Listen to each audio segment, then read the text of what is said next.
He's a white male. Remorseless, extremely volatile. He's cutting their hearts out. Well, he's clearly a narcissist. There is absolutely nothing remarkable about this man. How'd you get to cannibalism? Find the fetish, find the fiend. This guy's a professional. He's gonna kill you, you know.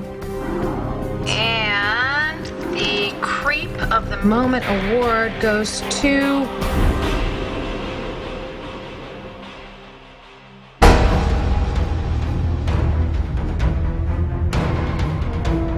Guest stars are really, really important. I've done some really bad things. There's an expression that the heroes are only as good as the villains. I'm with the FBI. Don't ask me to come down. Though it's not always the villain that's our important guest star, you need a formidable adversary for our team to be up against. I'm sick of being behind this guy.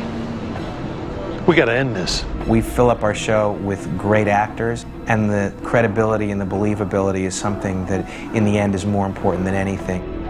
I don't think, on the whole, our 19 bad guys were all bad guys. Profile the facts as they are without bias. Isn't that what we do? The thing we learned from the BAU is look at it without judgment. We try to look at what the details are and what sort of made a criminal what he is and why he is committing these acts. Broken home, poverty, trade school, petty crime, lewd behavior. The whole profile's here in black and white. Some of them are just very sick people that really couldn't help what they did. Every unsub is ill on some level. Most can't help what they do any more than Johnny could. But at the same time, they need to be stopped. I mean, they are hurting people. Wait. I can help you. It's like in Greek tragedy. Everyone feels they're doing the right thing. They feel justified in their decisions to kill their son or to murder their mother. As the actor, it gives them an opportunity to see if they can find something in it, that little plug of humanity for themselves.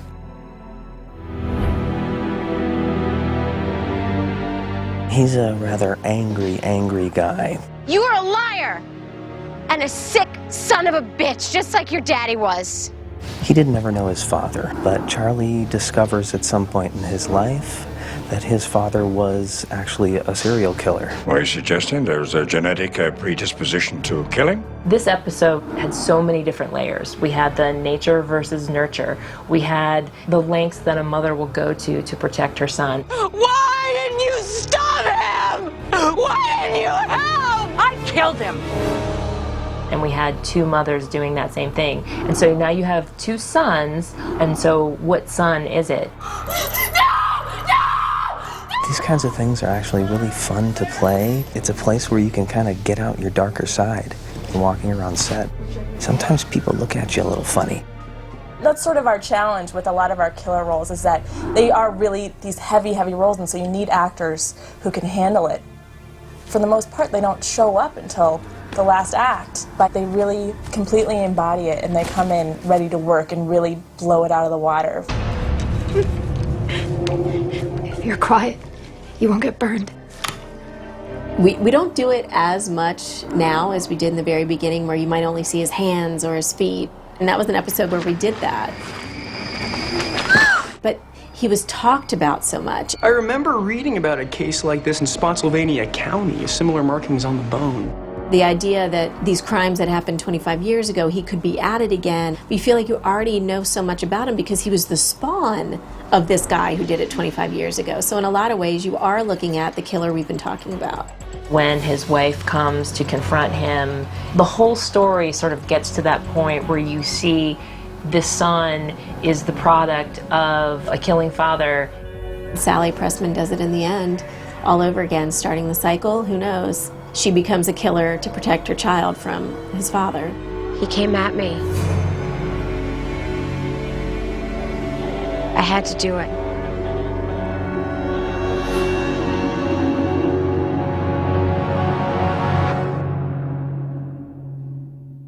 We need to figure out where she was killed. And which girl we're looking for. If you're going to kidnap someone's daughter, make sure it's not someone like that. Jack and Lindsay are under my authority. Which is what? Witness protection. What I liked about that story was, if you do something bad while under witness protection, is it possible for you to walk away with murder? And that's exactly what did happen. What's interesting about this character is that he's not a psychotic nut job. He just does what he does for a living. A criminal nut job intersects with his life. And what happens when a professional killer runs into an amateur? Oh God! Oh God, he's shot me! You got 2 legs. I got one question. Where's my daughter? That's what was so great about him. He is an unsub. He's killed a lot of people, done a lot of horrible things. But he was a good guy for us because all he wanted to do was save his daughter. But he's a bad guy. Or at least Lindsay would have gone with her to make sure that she was okay.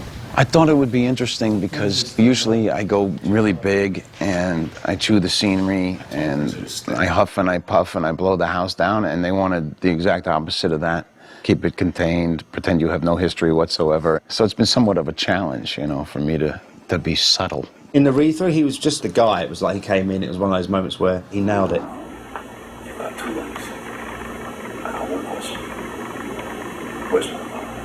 I have a teenage daughter of my own. And I remember I read the script for the first time. The first thing I did was call my daughter and make sure she was okay. That's another performance that really stuck out for me. She was great, brilliant, you know. Up. Shut up, shut up! I did ask Joe first. It wasn't just because it was his daughter at all. She came in and she was great. But the subject matter and what actually happens and what we suggest happens in there was tough, you know. And I said to Joe, he was totally, again, a gentleman. He said, listen, if she's the best, that's good for me. He's not coming back, Ryan. What are you gonna do now, huh? They came to me and said, you know, there's this role we'd love to read your daughter for. And she did, and then they came back to me and said, you know what, that she knocked their socks off. She's really the best person we saw for this role. We'd love to cast her. I said, she wants to do it? Absolutely. Jack, put down the gun. He begged her to stop. He laughed at her. He laughed at her. Let's see if I can take his back, sir. I would, please. Ryan. I remember when I first saw her in his makeup, sure, you get that kind of fatherly kind of, You're so glad that that's only a make-believe, you know? But no, I have no problem separating from that, because this is what I do for a living. Kill him, Daddy! You son of a bitch, you killed her. You killed Katie! It's funny, I guess if I was a plumber, I shouldn't be surprised my kids started fixing every pipe in the house. Kill him. When does it stop?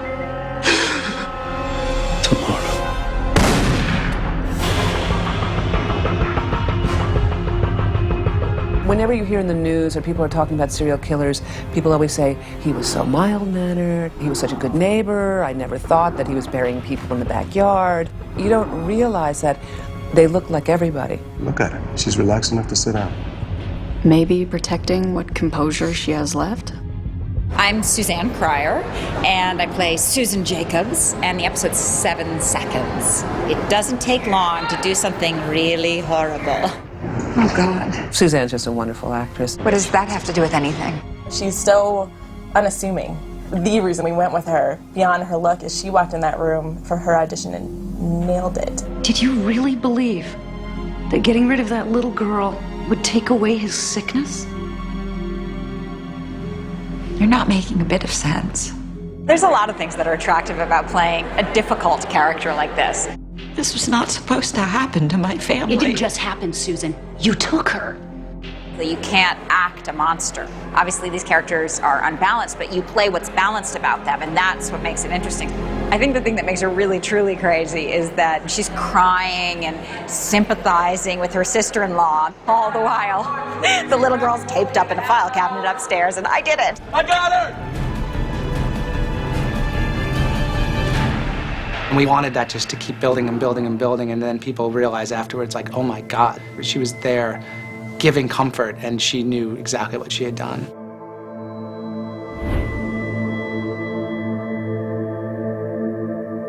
There's a thing called hero homicide complex, and that certain type of angel of mercy we'd never really done.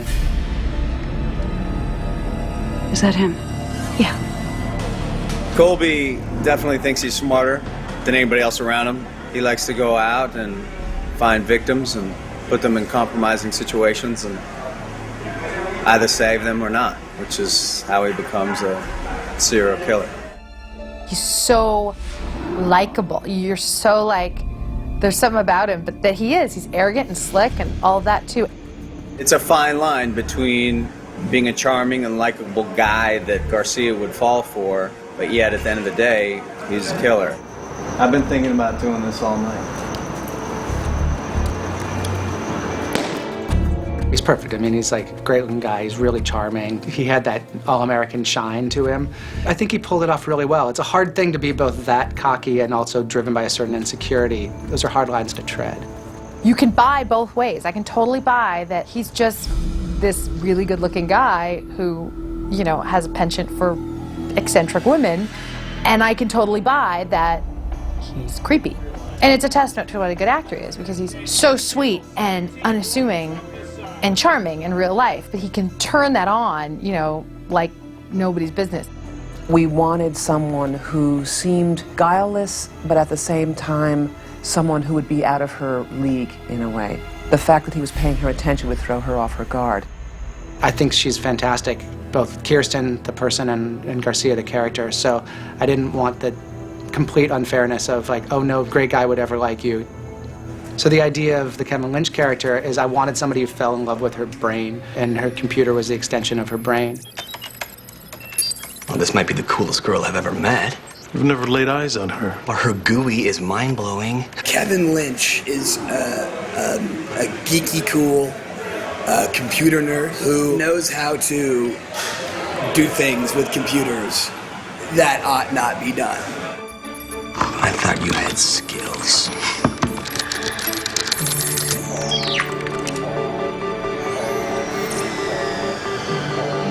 Oh boy. He's great. He totally fits that character, and it's nice that she has somebody to play off of with her stuff.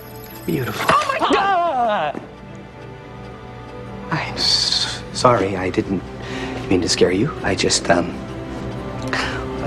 you just look so beautiful multitasking. And there's kissing and all kinds of romance. It's not just talk that she's completely, like, uber attractive and awesome.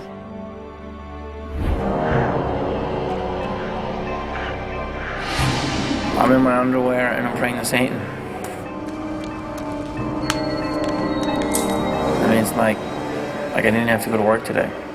Now, you know, it was his dream role, playing a cannibal, and I'm glad for him that he got the chance to do that, which, you know, I thought wasn't a stretch for him, because I've heard stories in Hollywood. Floyd, these are some pretty unusual recipes you got here. You try them all? Do I have a smiley face by them? There's a few people I'd like to kind of saute. Others have a frowny face. They didn't turn out so good. He also owns a barbecue restaurant. I'm not kidding you. In this episode, my character also owns a barbecue restaurant, so he's serving to the people. He was feeding volunteers. I know. It's a real... yeah. Floyd Phelan, there's no sicker than that. If there is, I don't want to write a story about him. Andrew Wilder, who wrote the episode, is a friend of mine. And great. The thing with the cannibal Satanist is you just got to play him very much like he's not hungry. Everyone knows me as comedy, so I wanted to change it up, and I wanted to start kind of slowly into the serious stuff, you know, just Satan cannibalism. I've been friends with Jamie Kennedy since he was delivering pizzas for Domino's. You know, we both first got to LA. And I always tell him, I just don't think you're funny. I take other people's word for it that you're hysterical, but I think you're scary.